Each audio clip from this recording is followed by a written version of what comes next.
रुद्र पराक्रमी महाराज, दूरदृष्टि के धनी महाराज, बुद्धि का महासागर महाराज, पर आखिर वह भी तो एक इंसान ही थे।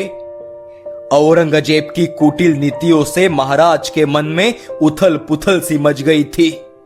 निराजी पंत, त्र्यंबक पंत और रघुनाथ पंत इनका साथ था। शिवबा को औरंगजेब ने कैद किया। यह वार्ता आई साहेब को मिलते ही उन पर तो दुखों का पहाड़ ही गिर पड़ा। आई भवानी पर श्रद्धा रखकर महाराज की राह ताकने के सिवा दूसरा कुछ किया भी तो न जा सकता था। फुलाद खान के बदलते तेवर देखकर राम सिंह काफी चौकन्ना हो चुका था। फुलाद खान मौका देखकर शिवाजी राजे को दगा देगा, इस आशंका से उसने शिवाजी राजे की सुरक्षा का कारण बताते हुए कुछ राजपूतों को महाराज के आसपास डेरे में रखा। शिवाजी महाराज की वार्ता सुनकर मिर्जा राजे अब पछता रहे थे। उन्होंने अपने पुत्र राम सिंह को पत्र लिखकर शिवाजी राजे को दिए वचन की याद दिलाई तथा प्राण जाए पर वचन न जाए, इस उक्ति का पालन करते हुए अधिक सावधानी बरतने की हिदायत दी। आगरा पहुंचकर महाराज को 3 हफ्ते हो चुके थे। चारों दिशाओं से संकटों के बादल मंडराते हुए दिख रहे थे और इससे बच निकलने का रास्ता कहीं नजर ही नहीं आ रहा था। आखिर बड़े सोच विचार के बाद महाराज ने एक चाल चली। उन्होंने फुलाद खान को पत्र लिखकर औरंगजेब से अपने साथ लाए मावड़ों को स्वराज्य में भेजने की अनुमति मांगी। फुलाद खान को इसमें कुछ गैर नहीं दिखा। उसने यह अर्जी बादशाह औरंगजेब के पास भेज दी। फिर महाराज एक के बाद एक अर्जी भेजते रहे, पर बादशाह ने उसका जवाब नहीं दिया। समय के तकाजे को समझते हुए राम सिंह ने ही अपने आप को जामिन से खुद को दूर करवाया। यह एक अच्छी बात हुई, क्योंकि महाराज को भी मिर्जा राजे को दिए वचन से अब छुटकारा मिल गया। महाराज ने आगरा के प्रसिद्ध व्यापारी तथा सरदारों को उपहार तथा भेंट वस्तुएं देकर संबंध बनाना शुरू किया। अब करीब 1.25 महीने हो चुके थे। गर्मियां खत्म होकर बारिश के बादल मंडराने लगे थे, लेकिन अपने ऊपर मंडराते खतरों के बादलों को नष्ट करने हेतु महाराज के मन में एक योजना आकार ले रही थी। यह योजना अत्यंत साहसपूर्ण एवं खतरनाक थी। जरा सी भी गलती सीधे मौत के द्वार पहुंचा सकती थी। महाराज तथा उनके सारे साथियों को अत्यंत सावधानी से कदम उठाना था। इसी योजना के अनुरूप महाराज बीमार पड़े। महाराज पर उपचार करने हेतु शहर के वैद्य आने लगे। यह भी गनिमी कावा की तरह रची साजिश थी, जिससे फुलाद खान या औरंगजेब वाकिफ न था। महाराज के बीमार होने की खबर पूरे आगरा शहर में फैल गई। मदारी मेहतर नाम का 16-17 साल का एक लड़का महाराज राजगढ़ से ही अपने साथ सेवा शुश्रूषा हेतु ले गए थे। उसके लिए महाराज ही सब कुछ थे। अपनी पेट की बीमारी जल्द ठीक हो, इसलिए गरीब ब्राह्मण तथा फकीर बैरागियों की दुआ पाने हेतु मिठाई बांटने की कल्पना महाराज के मन में आई। फिर बड़े बड़े पिटारों में मिठाई भर भर कर बाहर बांटने हेतु जाने लगी। फुलाद खान को इसमें कुछ गैर न दिखा। फिर भी उसने उन पिटारों को खोलकर जांचने का आदेश दिया। महाराज की यह योजना अत्यंत दूरदृष्टि से बनाई और सोची समझी बुद्धिमत्ता पूर्ण चाल थी, जिसे समझना फुलाद खान क्या औरंगजेब के बस की भी बात न थी। करीब 48 दिनों के बाद महाराज के साथ आए लोगों को स्वराज्य में वापस भेजने की अर्जी को औरंगजेब ने स्वीकार किया। 25 जुलाई 1666 ईस्वी को उन्हें स्वराज्य में लौटने के लिए परवाने दिए गए। भरे हुए अंतःकरण से सभी साथियों ने महाराज से विदा ली। इधर फुलाद खान के लोग रोज पिटारों को जांच कर बाहर भेजते रहे। उधर औरंगजेब ने शिवाजी को कैद में रखने के लिए एक खासा महल बनवाना शुरू किया। महल को पूरा होते देख निश्चिंत फुलाद खान पिटारों की जांच करने में थोड़ी सी ढिलाई बरतने लगा। दिन ब दिन पिटारों में केवल मिठाई जाती देख उसके मन का शक दूर हो रहा था। महाराज की तबीयत भी अब सुधरने लगी थी, लेकिन फुलाद खान और राम सिंह का पहरा पहले जैसा ही मजबूत था। स्वराज्य रक्षक महाराज पर यमराज की वक्र दृष्टि ना थी, पर औरंगजेब यमराज से कम न था। पिटारों की जांच में बढ़ती जा रही ढिलाई को देखते हुए महाराज ने अपने मस्तिष्क को झकझोरा, लहरें तेज की और एक ऐतिहासिक निर्णय किया।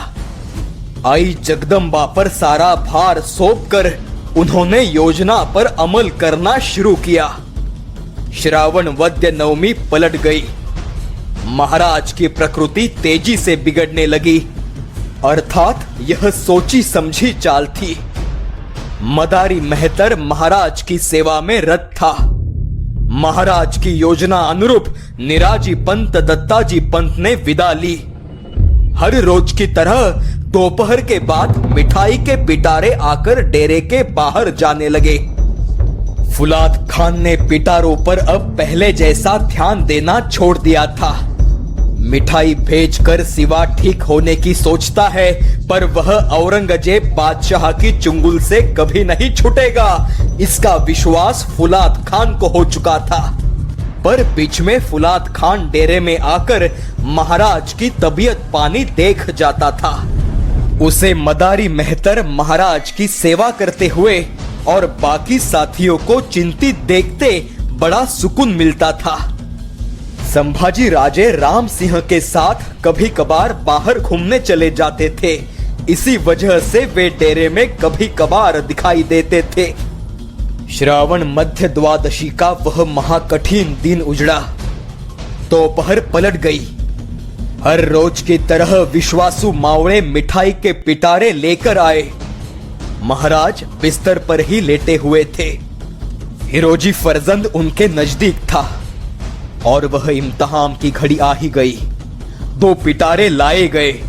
अब चिंता बढ़ने लगी, हृदय तेजी से धड़कने लगा। किसी को शक आया तो, किसी ने देखा तो? हर कोई अपने भगवान का नाम स्मरण करने लगा। महाराज ने अपने बाएं हाथ का सोने का कड़ा निकालकर हिरोजी फरजंद के हाथ में पहनाया। महाराज तेजी से उठे। खाली पिटारे खोले गए। एक पिटारे में महाराज स्वयं और दूसरे पिटारे में युवराज शंभुराजे सवार हुए और पिटारे बंद हुए। अब सब कुछ ईश्वराधीन था। महाराज बिस्तर से उतरते ही उनके ही जैसा दिखने वाला हिरोजी फरजंद तुरंत उनकी जगह लेट गया। मदारी मेहतर भी उतनी ही श्रद्धा और लगन से उसकी सेवा करते रहा। पिटारे उठाए गए। आगे कुछ पिटारे रख महाराज और शंभुराजे के पिटारे भी चल पड़े। अब वह परीक्षा की घड़ी आई। बाहर निकलते समय इन्हीं पिटारों को रोका गया। पीछे रुके साथियों के प्राण उड़ गए। चौकीदारों ने एक एक पिटारा देखना शुरू किया। पहला पिटारा, दूसरा पिटारा, अंदर स्वादिष्ट मिठाइयां भरी थी। पहरेदार हशमों ने तुरंत हुक्म दिया, जाने दो। पिटारे फिर से उठाए गए। मराठों के सारे भगवान प्रसन्न हो गए। पिटारे निकले। महाराज रफा दफा हुए। औरंगजेब की महल का मृत्यु द्वार बंद होने से पहले ही शिवाजी नाम का परिंदा फुलाद खान के सामने से उन्हें चकमा देकर गायब हो गया। वह भाग्यशाली दिन था 17 अगस्त 1666 ईस्वी। वहां बादशाह औरंगजेब शिवाजी के आखिरी दिनों की उल्टी गिनती कर रहा था और यहां पंछी आजाद हो निकला था।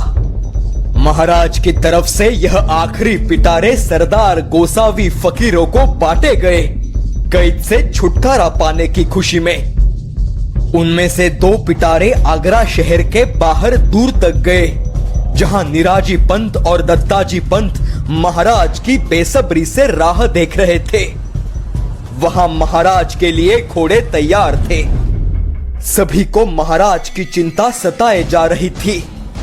इतने में सामने से आते दो पिटारों को देख उन्हें असीम आनंद का अनुभव मिला। महाराज और युवराज पिटारों से बाहर निकले। केवल 9 साल के युवराज शंभुराजे चुपचाप इतने समय तक उस पिटारे में मेंढक के भांति बैठे रहे। उनका साहस प्रशंसनीय था। अब शीघ्र गति से बिना समय गवाए स्वराज्य में जा पहुंचना था। रात का समय था। पहले मथुरा जाकर संभाजी राजे को मोरोपंत पिंगड़े के सगे देवर कृष्णाजी पंत त्रिमल के पास सौंपना था और भेष बदलकर आगे की योजना पर अमल करना था। रातों रात सभी मथुरा पहुंचे। शंभू राजे को पंत के स्वाधीन कर खतरा कम होने पर युवराज को स्वराज्य में लाने की जिम्मेदारी उन पर सौंपी गई। पंत ने यह जिम्मेदारी खुशी खुशी से स्वीकार की। महाराज के साथ सभी ने वेशांतर किया। सभी कफनी माला झोली लेकर गोसावी बैरागी बने और सभी ने मथुरा से दक्षिण महाराष्ट्र की ओर रुख किया। यहां महाराज ने दिया कड़ा पहनकर बाया हाथ बिस्तर से बाहर निकालकर हिरोजी फर्जंद फुलाद खान के डेरे में कंबल ओढ़कर सोने का स्वांग करते रहा। जैसे ही रात हुई महाराज बना हिरोजी उठा। मदारी की मदद से बिस्तर पर कपड़े तकियों की मनुष्य के भांति रचना कर अपना नियमित वेश पहनकर मदारी मेहतर के साथ सहजता से बाहर निकला। चौकीदारों के पूछते ही महाराज का सर दर्द कर रहा है, किसी को अंदर मत भेजना, हम दवाई लेकर अभी आते हैं, कहकर डेरे से दूर हुआ और फिर वापस मुड़कर न आया। अब कोठड़ी खाली थी। हाशिम फुलाद खान अपना काम बेकसूर कर रहे थे। दूसरे ही दिन 18 अगस्त को औरंगजेब महाराज को नई हवेली में रखने वाला था। दोपहर तक कोठड़ी से कोई हलचल नहीं हुई। इस शांति ने ही हशमों को अस्वस्थ किया। उन्होंने फुलाद खान को इत्तला किया। फुलाद खान ने अंदर आकर देखा महाराज सो रहे थे। उन्हें उठाने की कोशिश की तो सारा भेद खुल गया। वहां कुछ कपड़े और तकियों के अलावा कुछ भी नहीं था। मतलब सिवा भाग गया? या अल्लाह! यह खबर उसने राम सिंह को सुनाई। वह डर के मारे बादशाह के पास गया। उसके डर का कारण समझते ही औरंगजेब ने अपने सर पर हाथ मार लिया। फुलाद ने अपनी गलती ना मानकर शिवाजी गुप्त हुआ ऐसा कहा। तुरंत आगरा शहर की नाकाबंदी की गई। शहर में खलबली मच गई। शिवाजी को ढूंढने वाले को शाही इनाम घोषित किया। 2 दिन बाद फुलाद को शिवाजी मिठाइयों के पिटारों से भाग निकला। उसने बीमार होने का केवल बहाना बनाया था, यह समझ में आया। उसने इस बात का सारा दोष राम सिंह पर थोपा। वास्तविक रूप में राम सिंह ने अपनी जामीन और जिम्मेदारी पहले ही रद्द करवाई थी। आगरा शहर की खोज मुहिम में महाराज के 2 अत्यंत विश्वासु साथी रघुनाथ बल्लाळ कोरडे और त्र्यंबक सोनदेव टबीर, यह होशियार वकील फुलाद के हाथ लगे। उसने उन्हें नरक यातना दी और वह उन्हें राम सिंह ने सिवा को भागने मदद की यह कबूल करने पर मजबूर करने लगा। बारिश का मौसम होने के बावजूद भी महाराज अपने साथियों समेत शीघ्र गति से उबड़ खाबड़ रस्तों पर तेजी से घोड़े दौड़ा रहे थे। उन्हें जल्द से जल्द राजगढ़ पहुंचना था और केवल 20 दिनों में महाराज महाराष्ट्र की सीमा तक आ पहुंचे।